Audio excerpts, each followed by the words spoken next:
They didn't leave records. They left absences, gaps where names should be, doors sealed with no hinges, graves with no bodies. And if you're hearing this now, it means the silence failed. Black Hollow was never on official maps. Not because it was small, but because it was necessary to forget. A town that existed to be erased. Its church still stands in fragments, its stone worn smooth as if hands touched it for centuries in prayer or apology. But the truth is darker than worship. This place was not built to save souls. It was built to contain them. At the center of Black Hollow operated an order that history pretends never existed. They were called nothing in public. No title, no uniform. But among themselves, they use a word that translates roughly to matrons. Not mothers, not nuns. Matrons. Women placed above morality, above law, above consequence. Women whose authority did not come from God, but from institutions terrified of exposure. The silent matrons did not speak during ceremonies. They did not preach. They observed, watched children, counted breaths, measured obedience in the eyes of the fearful. They believed silence was the purest form of control. If you never heard the rules, you would internalize them more deeply. This wasn't religion. It was psychological architecture. Men in power outsourced what they could not publicly touch. When a child remembers too much, when a woman spoke too loudly, when a bloodline became inconvenient, the matrons received them. No traías, no records, just corridors that swallowed names. What makes Black Hollow dangerous isn't the brutality, it's the precision. Everything was ritualized. Meals timed to disorient hunger. Light controlled to distort time. Touch withheld to fracture identity. Long before modern psychology named dissociation, the matrons were inducing it deliberately, breaking the self into something malleable, something obedient. And here's the part they never expected to survive. Some of the matrons defected, not by leaving, but by hiding fragments of truth in plain sight. Lullabies with altered verses, stitches in the altar cloths that formed symbols when viewed from above. A system designed to outlive the order, waiting for someone who could see. If you feel unease right now, that's not imagination. That's recognition. Because Black Hollow wasn't unique. It was a prototype, and the methods perfected there didn't disappear. They migrated into schools, churches, and institutions that still teach silence as virtue and obedience as salvation. This is not a story meant to entertain you. It's a door. And once you understand what the silent matrons truly were, you'll start seeing their fingerprints everywhere. Black Hollow didn't recruit the silent matrons. It selected them. Every matron came from a woman already broken by obedience. Widows of failed clergy. Orphans raised inside stone walls. Women whose entire value had been defined by how well they erased themselves. The order did not want kindness. It wanted emptiness. A hollow vessel can be filled with anything. Before initiation, each woman underwent what surviving fragments called the unnaming. Their birth names were spoken one last time, then burned. Not symbolically, ritually. Ash mixed into wine, swallowed. The lesson was simple and permanent. You do not exist unless the institution allows it. This is where most histories lie. They assume the matrons were brainwashed victims. That's comforting. It means evil was accidental. But the truth is more disturbing. The matrons were trained to enjoy control. Pleasure was reintroduced only after submission was complete. A smile from authority. Warmth after isolation. The human nervous system is predictable. Black Hollow exploited it with surgical accuracy. Once initiated, the matrons were assigned roles that mirrored modern psychological frameworks decades before they were named. One specialized in mirroring, subtly copying a subject's posture and tone to dissolve resistance. Another mastered deprivation cycles, withholding sleep, food, or acknowledgement until the mind fragmented and sought permission to exist. These are not sadists. They were technicians, and they answered to no single man. That's the part most records intentionally blur. The matrons reported upward, but not directly. Their authority flowed sideways, through sealed letters, anonymous seals, rotating intermediaries. No one individual could be blamed. Responsibility dissolved into structure.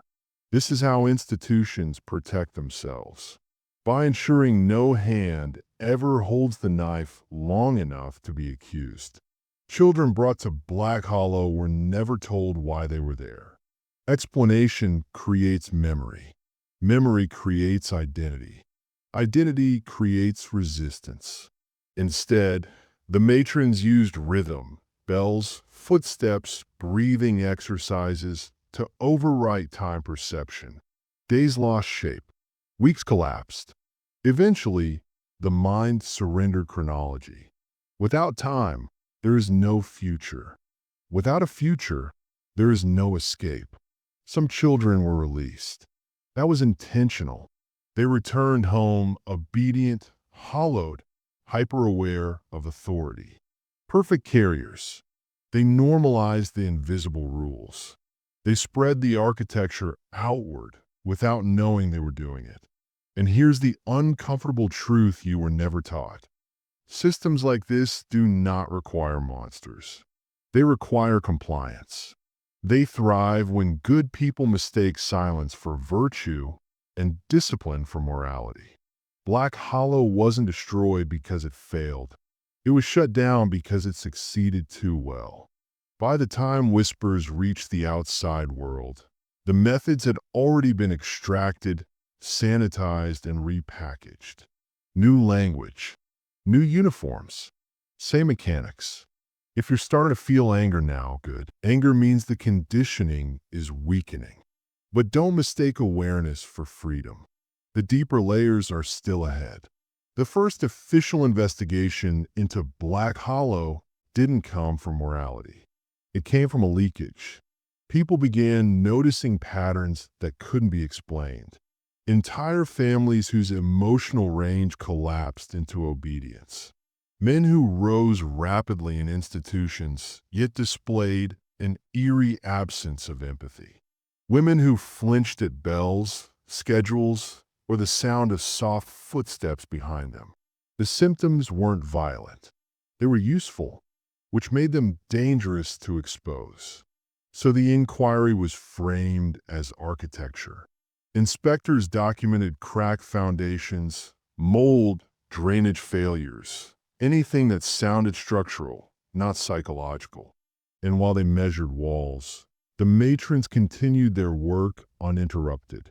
That's how power survives scrutiny. It invites inspection of the wrong layer.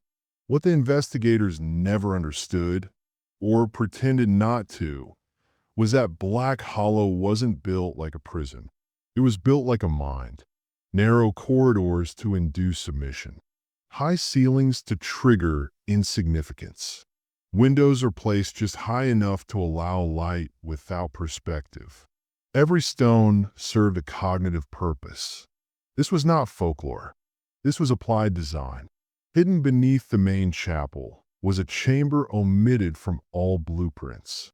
No crosses, no icons, just a circular floor etched with faint grooves, like repeated dragging. This was where the matrons conducted what they called the stillness. Subjects were placed at the center and surrounded, not touched, not spoken to, just observed, for hours, sometimes days. The human brain cannot tolerate being seen without response. Eventually, The subject projects meaning onto the silence. Confession emerges without prompting. Guilt invents itself. Identity dissolves under the weight of imagined judgment. Modern interrogation techniques would later replicate this, without credit. What makes this chilling is not that it happened, but that it was refined. The matrons kept ledgers, but not in writing. They used memory palaces, mentally mapping each subject to a physical location within Black Hollow. A stairwell became a personality. A doorway held a confession. When a matron died, her successor walked the building to inherit the data. Knowledge embedded in stone. Impossible to seize. Impossible to burn. This is why no document ever fully exposed the order. There was nothing to confiscate. When the final closure came, it was quiet. No traillas. No public outrage. Just a transfer of wards, sealed wagons at dawn, and a priest who suddenly recanted his own sermons. The matrons dispersed, not into obscurity, but into influence. Schools, hospitals, religious councils, anywhere identity could be shaped before hardened. You've been taught to look for tyranny in loud, violent forms. Uniforms, weapons, dictators. That's a child's understanding of power. Real control is soft, maternal, patient.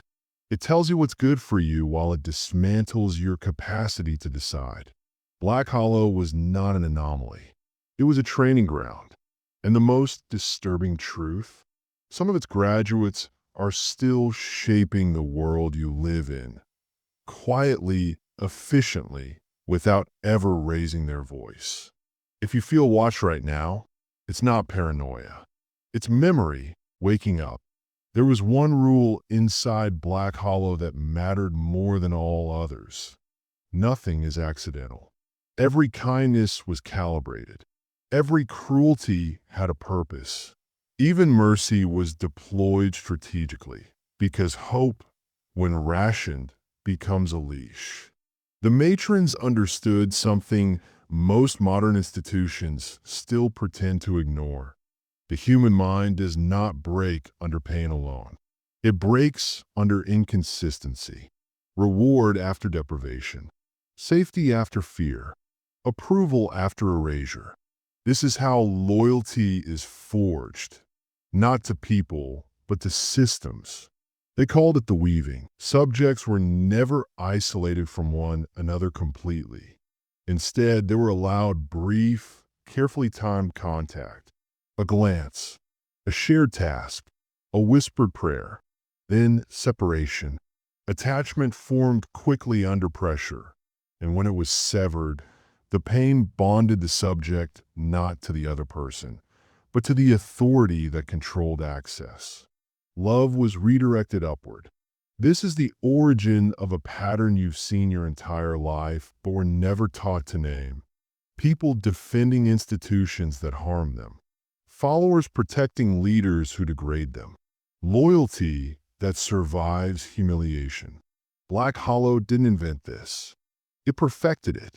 The matrons kept meticulous internal hierarchies, but none were fixed. Power rotated unpredictably. A matron who held authority one week might scrub floors the next. This wasn't punishment, it was conditioning. By destabilizing rank, they eliminated solidarity. No one could organize against what they couldn't predict. Survival became individual, not collective. And here's where the story turns darker. Some subjects resisted, not loudly, quietly. They refused to internalize guilt. They maintained identity under pressure. These were the dangerous ones, not because they fought, but because they remained intact. The matrons had a solution for them. They were assigned roles, minor authority, responsibility for others, a chance to participate. Resistance, when given power, often converts itself. The system doesn't crush you, it recruits you. And once you've enforced the rules on someone else, Escape becomes psychologically impossible. You can't condemn what you become. This is the trap most people never see. By the time Black Hollow began dissolving, its greatest success wasn't broken people. It was converted ones. Individuals who believed the order saved them. That discipline gave their suffering meaning. That the matrons were harsh because the world was worse. Sound familiar? This logic is still taught today. In corporate mantras, religious doctrine, even self-help rhetoric that glorifies endurance without questioning who benefits from it. The matrons didn't just control bodies. They rewired values. So when Black Hollow closed, no one marched in protest. No one demanded justice. Too many believed the silence had been necessary. That pain was proof of purpose. And that is how the most effective systems survive their own exposure. By convincing their victims to guard the secret themselves. We're not even halfway down yet, and the mechanisms ahead are the ones still actively shaping you. By the 5th year of Black Hollow's operation, the matrons stopped thinking in terms of people at all. They thought in patterns. Individuals were unpredictable. Patterns were not. Each subject was reduced to a profile built on fear responses, attachment reflexes, and obedience thresholds. Not written down, memorized.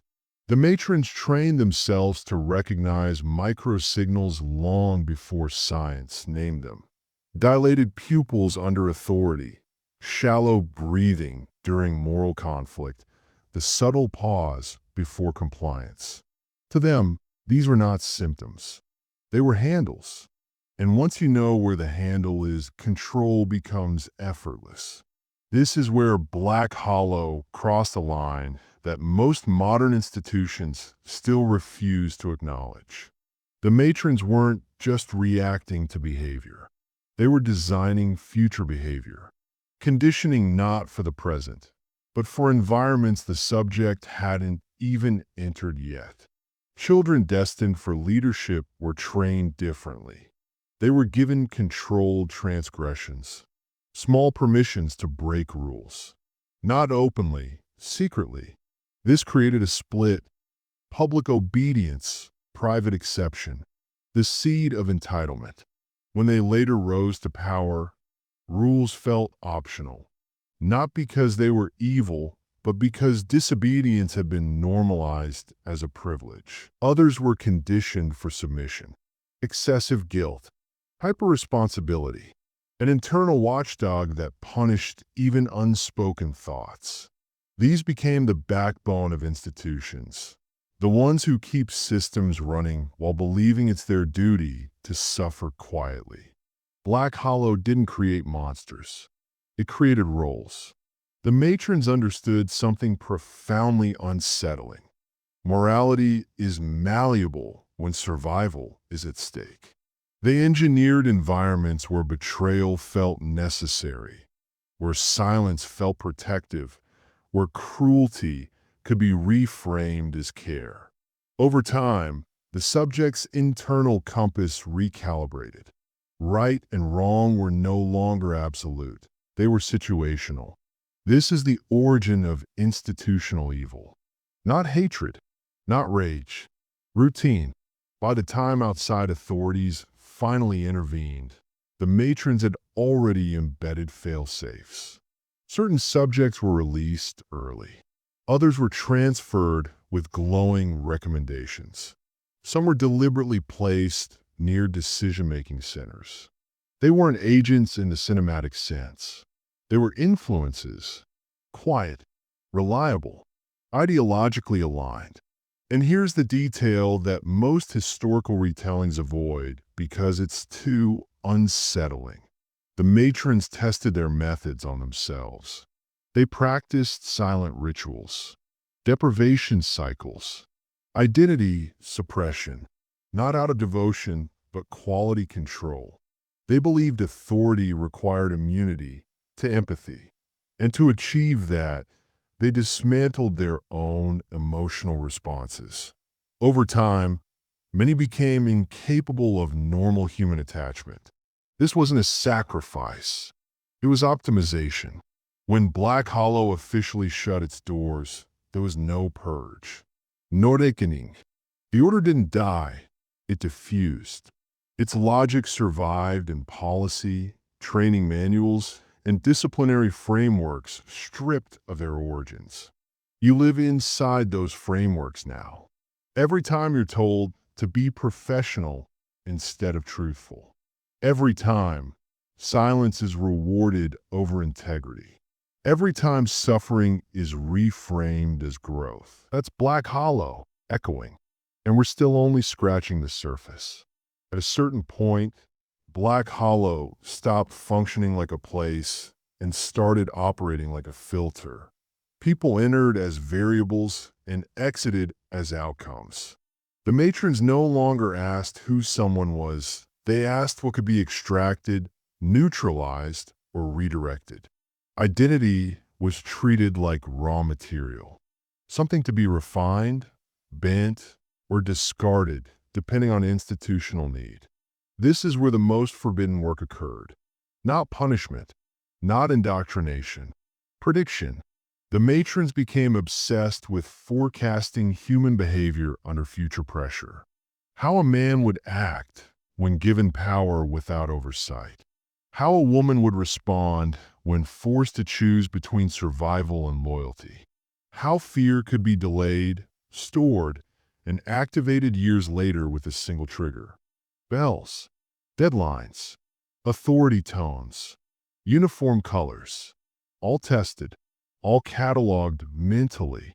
They discovered something that should terrify you. Trauma does not fade when ignored. It waits, and when the right conditions reappear, it resumes its function like a dormant program. Black Hollow didn't just break people. It installed instructions. Some subjects were released and lived seemingly normal lives. Families, careers, respect. But under stress, they defaulted to the architecture they'd been given. Silence over truth. Obedience over conscience. They didn't remember why. Only that resistance felt dangerous. Wrong. Immoral. This is how control survives without chains. The matrons called this phenomenon the long return. The idea that true conditioning doesn't reveal itself immediately. It reveals itself when choice appears, when freedom is offered, and the subject rejects it voluntarily. That was the true measure of success, and this is where the narrative becomes uncomfortable for modern listeners. Because the matrons didn't see themselves as villains. They believed they were stabilizers, that the world was chaotic, emotional, and weak. That most humans were unfit to govern themselves. In their view, Black Hollow was mercy, a way to prune unpredictability before it infects leadership, bloodlines, and institutions. This philosophy didn't disappear. It evolved. You can hear it today in arguments for necessary secrecy, controlled information for your own good. The language is softer now. The logic is identical. What makes this section of the history dangerous is not what the matrons did, but how effective it was. No mass graves, no public horror, just a quiet reshaping of behavior that persisted long after the stones stopped echoing with footsteps. If you're feeling a tightening in your chest right now, pay attention. That's not fear. That's recognition of a system you've already interacted with, maybe even benefited from, or enforced without realizing where it came from. Black Hollow never needed to exist forever. It only needed to teach the world how to replicate it. By the time Black Hollow faded from memory, its most valuable export was not people. It was procedure. The matrons understood that places can be destroyed, leaders can be exposed, but methods, when stripped of their origins, become untouchable. Once a system is framed as best practice, it no longer looks like control. It looks like responsibility. This is where the Order achieved something close to immortality. Their techniques were rewritten in neutral language. Silence became reflection. Isolation became focus. Deprivation became discipline. Obedience became character. The cruelty wasn't removed, it was rebranded. And because it now wore the mask of improvement, it spread faster than it ever could have in its original form. The matrons knew a secret most men never realize until it's too late. People will accept almost anything if you convince them it makes them better. They also learned that authority is strongest when it appears reluctant. When power claims it does not want to rule, it is rarely questioned. The matrons never demanded loyalty. They withheld approval. And in that vacuum, subjects competed to surrender more of themselves voluntarily. This is how Black Hollow escaped history. No survivors stood in court pointing fingers. No confessions were televised. Those released carried shame too deep to articulate. And shame, when internalized, becomes silence's most loyal guardian. You don't expose a system when doing so would expose yourself. The matrons anticipated this. They taught subjects to associate disclosure with betrayal, not of the institution, but of their own identity. Speaking out felt like self-destruction, so even when fragments surfaced, they sounded incoherent, emotional, unreliable, easy to dismiss. This is how truth is buried without a single lie being told. The final matrons didn't vanish. They aged into consultants, advisors, guardians of tradition.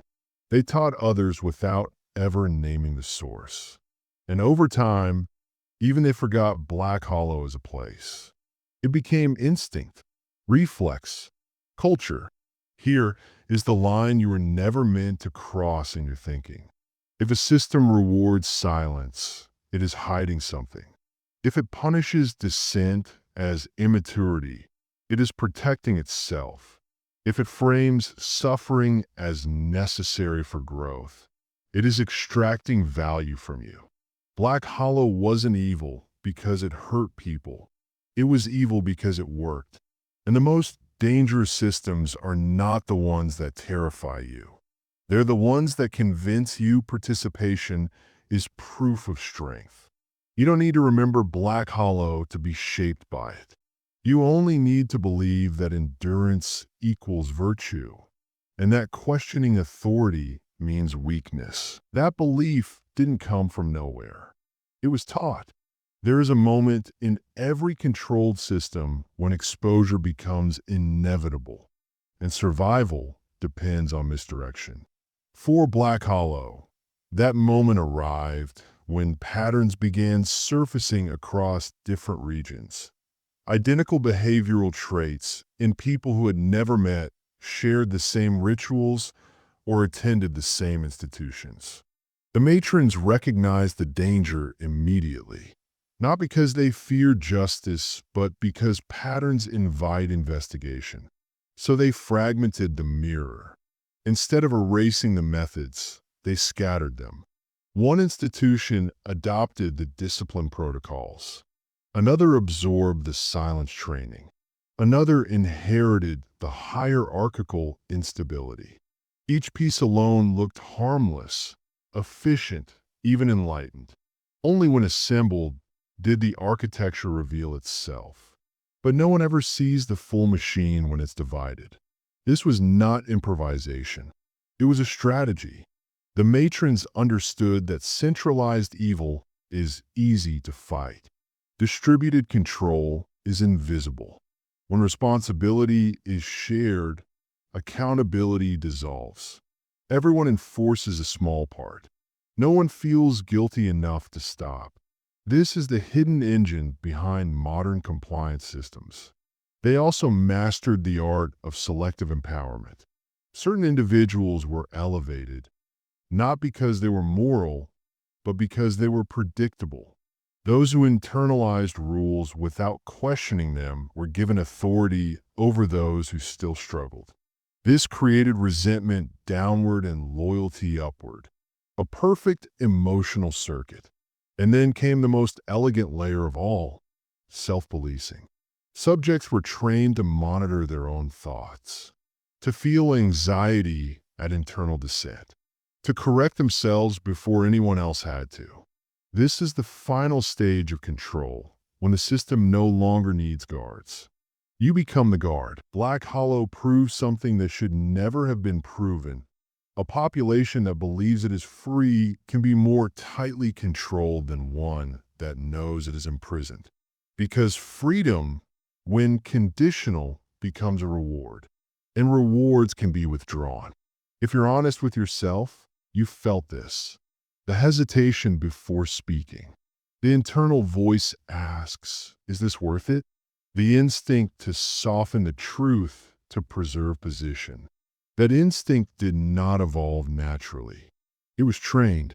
What makes this history dangerous is not its darkness. It's its familiarity. Black Hollow did not collapse under exposure. It dissolved into normality. Its legacy survives wherever silence is praised as wisdom. Endurance is mistaken for strength, and obedience is framed as maturity. And now the question turns toward you. Not whether these systems exist, but whether you are still operating inside one, without realizing the walls were never physical at all. What the matrons feared most was not rebellion. It was clarity. A subject who understood the system could no longer be shaped by it unconsciously. So Black Hollow invested heavily in confusion. Because confusion keeps a man dependent. They blurred cause and effect until nothing felt solid. Punishment arrived without warning. Rewards came without explanation. Over time, the mind stopped searching for logic and started searching for permission. This is how autonomy is dissolved without force. You don't crush the will, you exhaust it. You make thinking feel dangerous and compliance feel safe.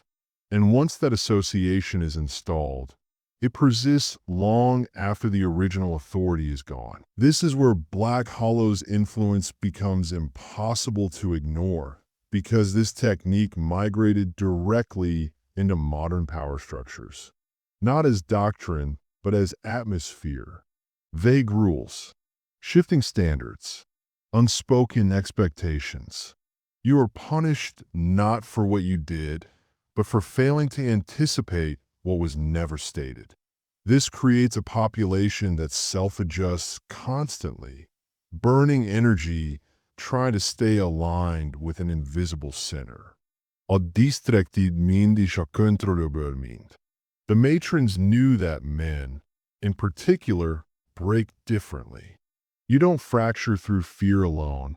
You fracture through uselessness. So some subjects were starved of meaning, given endless tasks with no visible impact, effort without outcome, labor without recognition. Over time, ambition collapsed into resignation. Strength turned inward and hardened into silence. These men didn't revolt. They withdrew, and withdrawn men are easy to steer. Others were given just enough importance to trap them. Titles without power. Responsibility without authority. The illusion of influence. These men defended the system fiercely because admitting the truth would mean admitting they had sacrificed their lives for nothing. Pride became the final chain. This is why Black Hollow's legacy doesn't announce itself with horror. It whispers through routine, through meetings that go nowhere, rules that change without notice, values that are preached but never practiced. The system doesn't need to be cruel anymore. It just needs to be incoherent. If you're feeling a tightening in your jaw right now, that's not anger at the past. That's recognition of the present. You felt this pressure, the constant recalibration. the sense that something is wrong but impossible to name. That instinct is not weakness. It's perception trying to surface through conditioning. Black Hollow trained people to doubt themselves before they doubted authority. And once that inversion takes hold, truth becomes exhausting. Silence becomes relief. And the most dangerous outcome emerges naturally, not submission but acceptance. This is the point where most men stop digging. But you didn't. Halfway down the descent is where Black Hollow revealed its most dangerous insight.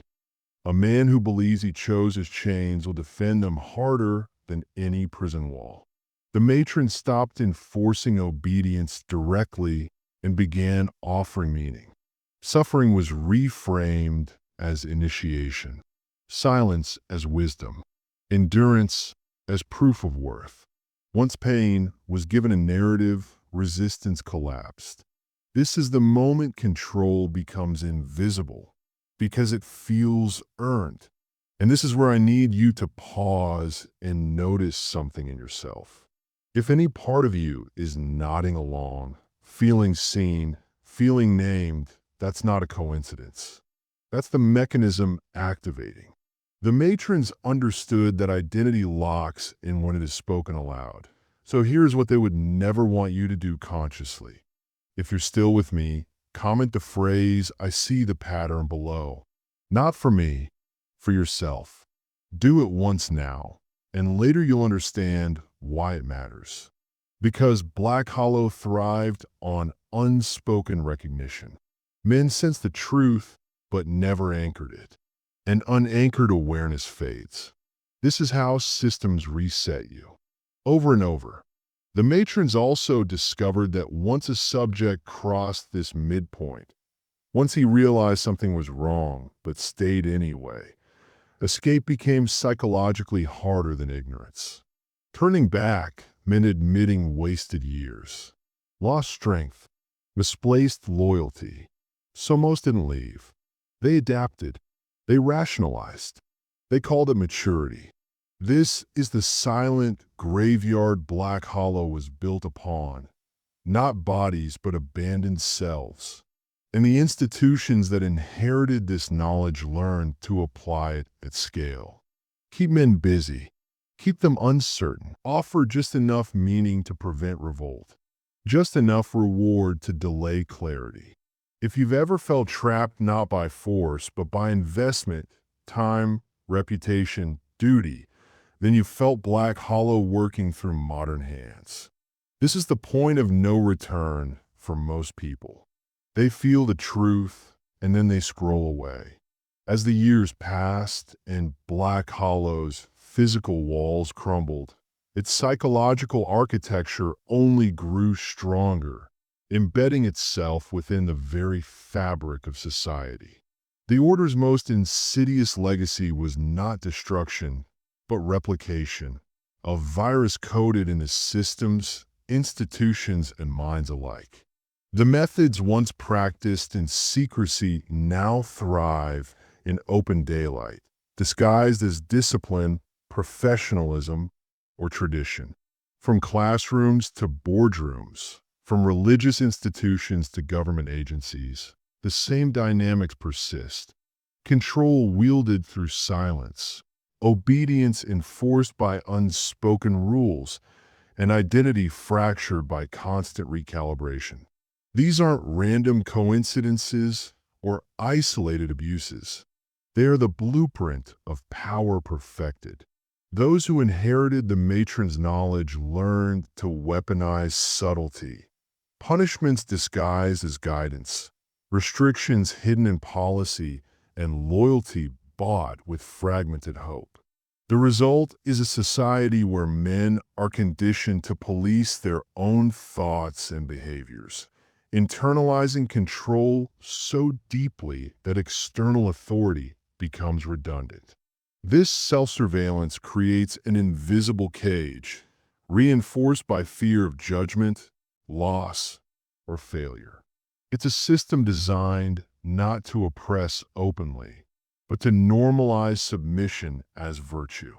And this normalization is the deadliest form of control because it convinces you that your chains are freedom. You begin to defend the very mechanisms that bind you, believing that questioning them would threaten your own survival. Black Hollow's ghosts walk among us, not as specters, but as protocols etched into daily life, waiting silently for recognition. If you sense this truth lurking beneath your routines, it's not paranoia, it's awakening. And awakening is the first step toward reclaiming the self that was never meant to be broken. The true power of Black Hollow lies in its mastery over identity. The matrons didn't merely break bodies or silence voices. They shattered the very framework through which a person understands who they are. When your sense of self is fragmented, your ability to resist dissolves. You become a ghost trapped inside your own mind, constantly searching for permission to exist. This is why Black Hollow's legacy is so insidious.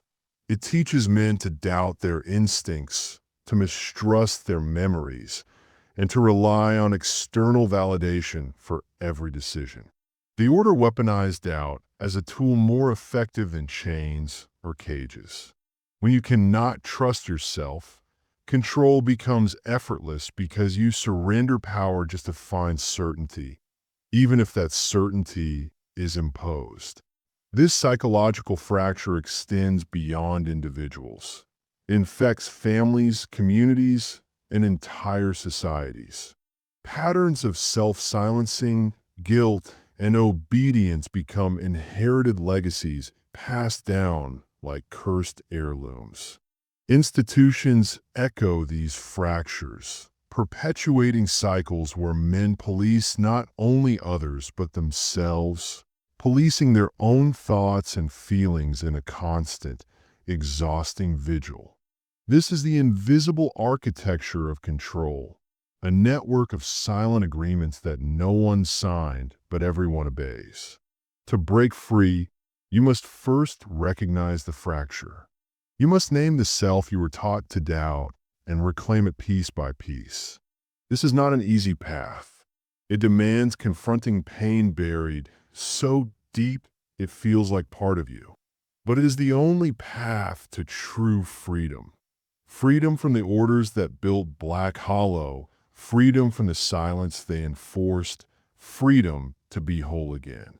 The deeper you descend into this knowledge, the heavier the burden, but also the brighter the light at the end.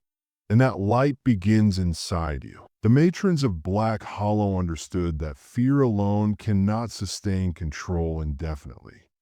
Fear must be married to hope, but hope that is carefully managed, limited, and conditional.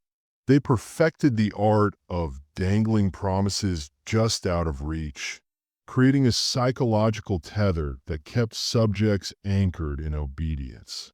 This was not naive optimism, but a calculated strategy.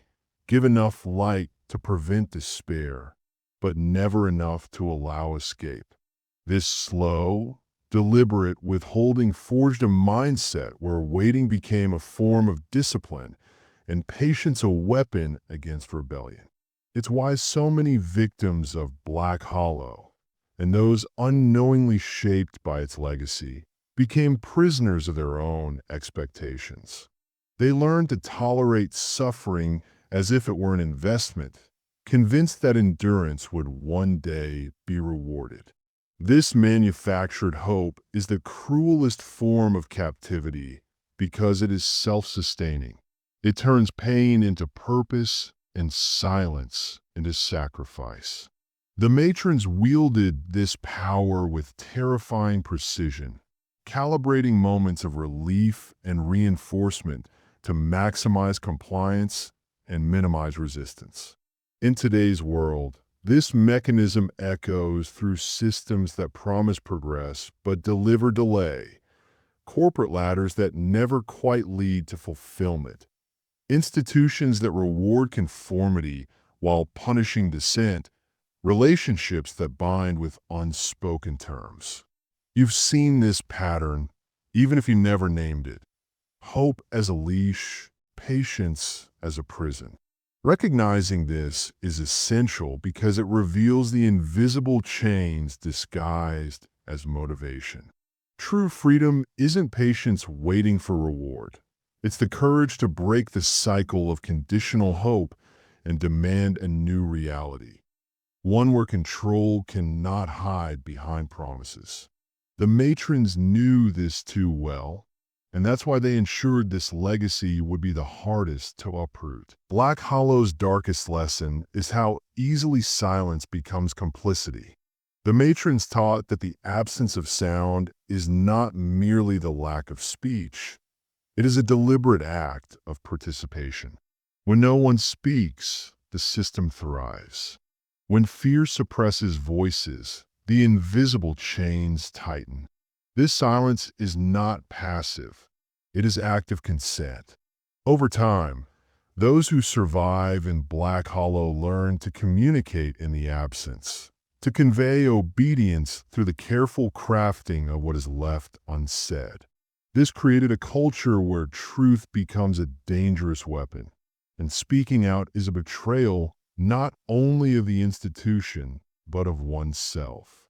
The matrons weaponize silence to fracture trust, isolate individuals, and prevent collective resistance. It's why survivors rarely unite.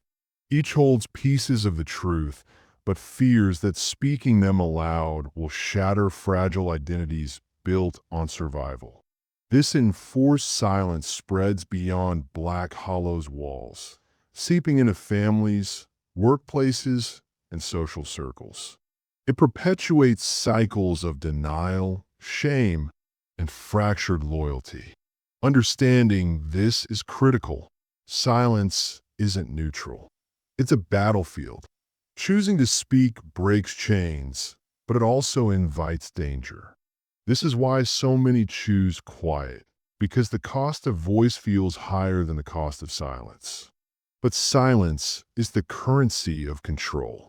And every time you withhold your voice, you reinforce the very system designed to erase you. To reclaim power, you must confront the silence within and around you, not with noise, but with deliberate, courageous truth. The matrons feared this moment above all, when silence fractures and voices rise, because then control no longer hides in shadows. It must confront light. One of the most unsettling realities hidden within Black Hollow's legacy is how betrayal was engineered as a tool for control. The matrons understood that loyalty enforced by fear is fragile, but loyalty born from betrayal, especially self-betrayal, is unbreakable. Subjects were conditioned to police not only others but their own hearts, to betray their instincts, their truth, and their allies to prove allegiance. This fractured trust is turning communities into arenas of suspicion and isolation. The matrons orchestrated situations where subjects would be forced to choose between survival and solidarity, ensuring that no bond could form strong enough to challenge the order. This strategic division seeded paranoia and defensiveness, fracturing potential resistance before it could begin. The matrons themselves were not immune to this dynamic. Many were caught in webs of mutual betrayal, bound by shared secrets and fear of exposure. This system of betrayal became self-perpetuating, a poison passed down through generations, infecting institutions and relationships long after Black Hollow faded from memory.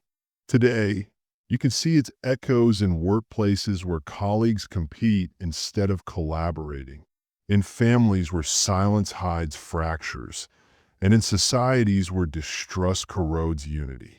Recognizing how betrayal was weaponized is crucial because it reveals why trust feels so precarious and why resistance often feels solitary. To break free from Black Hollow's shadow, you must confront not only external systems, but the internal fractures, rebuilding trust where it was broken and reclaiming loyalty from the ruins of betrayal. Only then can the cycle be broken and true solidarity be forged. Perhaps the most insidious legacy of Black Hollow lies in how it blurred the line between authority and morality. The matrons claimed their power not through force alone, but by positioning themselves as arbiters of what was right and wrong, deciding whose pain mattered and whose silence was sacred. This conflation of control with righteousness created a system where obedience became a moral imperative and dissent equated to sin.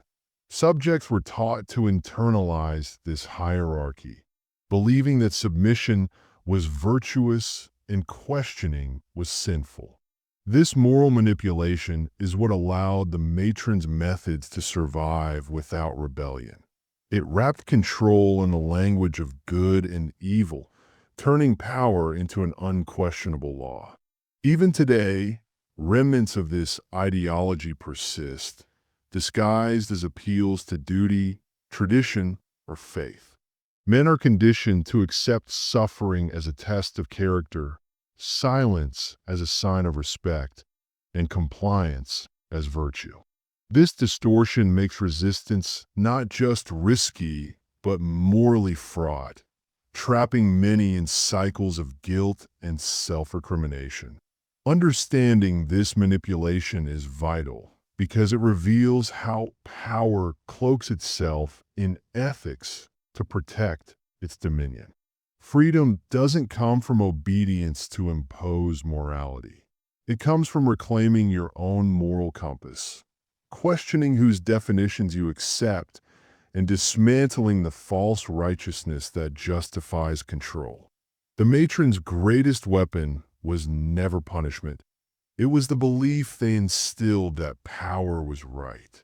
And only by rejecting that can true liberation begin. Black Hollow's influence extended beyond individuals to shape entire cultural narratives about strength, sacrifice, and leadership.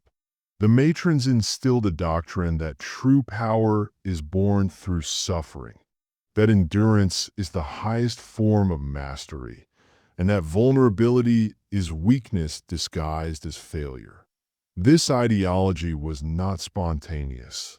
It was meticulously crafted to produce a particular kind of man, one who suppresses doubt, denies pain, and masks fear beneath a veneer of control.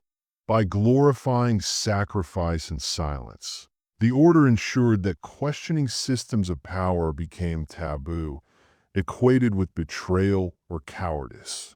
This narrative became a self-fulfilling prophecy, where men policed their own emotions and others, perpetuating cycles of isolation and repression. The matrons understood that the most effective control is internalized control, the kind that doesn't need external enforcement because it has become part of the subject's identity. Today, these beliefs echo in social expectations, corporate cultures, and even in how masculinity is taught and performed. Recognizing this inherited narrative is the key to breaking free. It means questioning the cost of endurance, redefining strength to include vulnerability, and refusing to accept silence as virtue. This is a rebellion not against external forces alone, but against the stories we tell ourselves about who we are and what we must endure. The legacy of Black Hollow lives on in these stories. Until they are rewritten, freedom will remain an illusion. As Black Hollow's methods diffused, they became enshrined in invisible hierarchies that govern modern life, where power is not always visible, but always felt. The matrons perfected the art of controlled chaos. Environments engineered so precisely that confusion becomes a tool, and uncertainty a mechanism of control. By constantly shifting rules, changing expectations, and punishing unpredictably, they broke down collective resistance and made individuals compete for favor. This manufactured instability kept people off balance, eroding trust and fostering isolation. The matron's legacy thrives in workplaces where promotions depend less on merit and more on compliance, in social systems where loyalty is rewarded over truth, and in political arenas where accountability is diffused into obscurity. This chaos isn't accidental. It's designed to fracture solidarity and redirect energy inward, turning strength into self-doubt. The cost is exhaustion, a weary population conditioned to accept uncertainty as normal and to police themselves in anticipation of unseen consequences. Recognizing this pattern is essential because only by naming the controlled chaos can you begin to dismantle it. The power of Black Hollow is not just in what it controls, but in how it controls the very capacity to resist. And that is the deepest prison of all, the one built inside your mind. The final secret of Black Hollow is how it weaponized memory, not by erasing it, but by twisting it. The matrons understood that memory is the foundation of identity, and by manipulating what a person remembers or how they remember it, they could rewrite the self entirely. Trauma was fragmented into isolated pockets, truths obscured by layers of confusion, and moments of clarity buried beneath cycles of doubt. This fractured memory created unreliable witnesses to their own lives, making resistance nearly impossible because the ground beneath their reality constantly shifted. Survivors couldn't trust their own perceptions, and without trust in oneself, resistance dissolves into compliance. This manipulation of memory was so subtle and thorough that many carried their own false narratives, defending the system that imprisoned them. This legacy persists today wherever collective amnesia shields institutions from accountability, where histories are sanitized or erased, and where individual trauma is dismissed or denied. Recognizing the manipulation of memory is a necessary step toward reclaiming truth, and with it, power. Because when memory is weaponized, history becomes a tool not for learning, but for control. The path forward demands reconstructing not only the facts, but the very framework through which we understand ourselves and our past. Only then can the chains forged in Black Hollow begin to break. Now, as you stand at the edge of this descent, understand this. The knowledge you've uncovered is not meant to comfort you. It's meant to awaken you. The Silent Matrons of Black Hollow were never just relics of a forgotten place.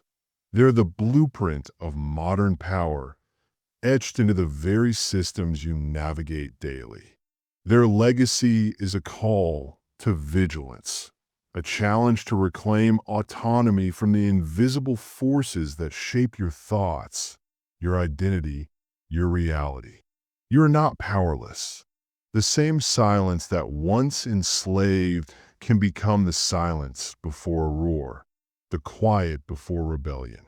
But awakening demands more than awareness. It demands action. Speak the truths others fear. Question the authorities who demand your obedience without explanation.